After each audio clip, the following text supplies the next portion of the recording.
السلام علیکم۔ ابن آدم بولڈ ناول یوٹیوب چینل میں خوش آمدید۔ ناول کی طرف بڑھنے سے پہلے چینل کو لازمی سبسکرائب کر لیں۔ صبح کے 9 بج رہے تھے۔ فیروز ساری رات نہیں سو پایا تھا۔ صرف پچھلی رات ہی نہیں، ہر دوسری رات اسے تکلیف میں گزارنا ہوتی تھی۔ اپنی ہی بیوی کو اپنے دوست کے کمرے میں دیکھنا کتنا دردناک اور تکلیف دہ تھا، یہ صرف وہی جانتا تھا۔ انسان دنیاوی ہوس میں کبھی کبھی ایسے فیصلے کر لیتا ہے کہ جن کے اثرات برسوں تک اس کی زندگی پر نظر آتے ہیں۔ ایسا ہی ایک فیصلہ مہا اور فیروز کی خوشگوار زندگی بدل چکا تھا۔ یہ وہی فیصلہ تھا جس کے نتیجے میں مہا اور فیروز نے برٹش آفیشلز کو دھوکہ دینے کے لیے اپنی طلاق کے کاغذات برٹش کونسل میں جمع کروا دیے تھے۔ حقیقت میں وہ دونوں کبھی الگ نہیں ہوئے تھے۔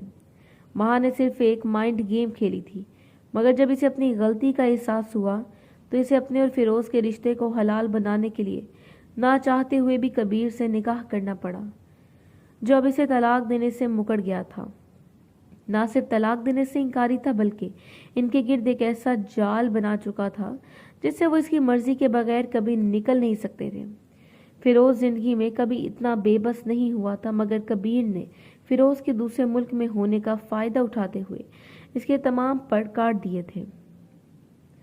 وہ غصے کی آگ میں جلتا ہوا پسٹل چھپائے اپنے کمرے سے کبیر کے کمرے کی طرف بڑھنے لگا، تاکہ کبیر کا خاتمہ کر کے اسے ذہنی اذیت سے ہمیشہ کے لیے آزاد ہو جائے، جو مہا کو کبیر کے ساتھ دے کر فیروز کو ملتی تھی۔ کبیر نے بھی اس اذیت کو کبھی کم نہیں ہونے دیا تھا، اور فیروز کے سامنے مہا کو چھونے کا کوئی موقع ہاتھ سے جانے نہیں دیتا تھا، کیونکہ وہ جانتا تھا کہ فیروز چاہتے ہوئے بھی مجھے مہا کو چھونے سے نہیں روک سکتا۔ ایک دھوکہ ہی صحیح، مگر وہ اس کے نکاح میں تھی۔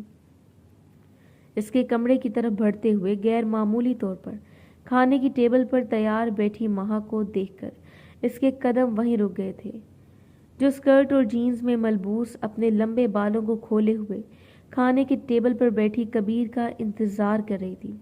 اس کے ہونٹوں پر لگی لپسٹک سے یہ اندازہ ہو رہا تھا کہ اس نے آج خاص طور پر خود کو تیار کر رکھا ہے۔ وہ شروع سے ہی خود کو اپڈیٹ رکھتی تھی، لیکن کبیر سے نکاح کے بعد ہی پہلی بار تھا جب اسے خود کو پہلے کی طرح تیار کیا تھا۔ اچھا، تو تم بھی اس کے ساتھ مل گئی ہو؟ مہا، کیا تم نے بھی ہمیشہ کے لیے اس کے ساتھ رہنے کا فیصلہ کر لیا ہے؟ وہ اسے کسی اور کے لیے تیار دیکھ کر ایک دم آگ بگولا ہو گیا تھا۔ فیروز کے اس لہجے پر مہا بھی ہکا بکا رہ گئی تھی۔ کیا تم ہوش میں ہو فیروز؟ وہ کھانے کے ٹیبل پر اسے بٹھا چکی تھی۔ یہ سوال مجھے تم سے پوچھنا چاہیے، کیا تم اس کے ساتھ اتنی مدہوش ہونے لگ گئی ہو کہ تمہیں یہ بات بھول گئی ہے کہ تمہارا اصلی شوہر بھی اس گھر میں موجود ہے، اور تمہیں اس حالت میں کسی اور کے ساتھ دیکھ کر اس پر کیا گزرے گی؟ کیا بکواس کر رہے ہو فیروز؟ کس حالت میں ہوں میں؟ اب اس کی بار غصہ آیا تھا۔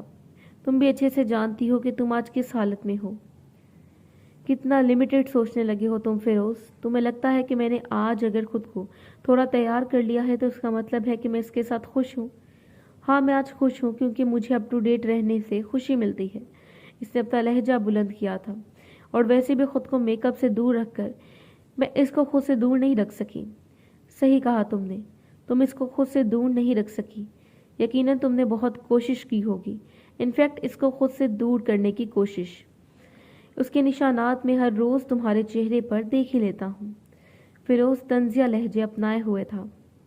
اوہ گاڈ، تم یہ بات کیوں نہیں سمجھ رہے کہ میں اس کی بیوی ہوں اور ہم دونوں ایک ہی بستر میں سوتے ہیں؟ فیروز کی آنکھوں کی نمی اس کے لہجے سے عیاں تھی۔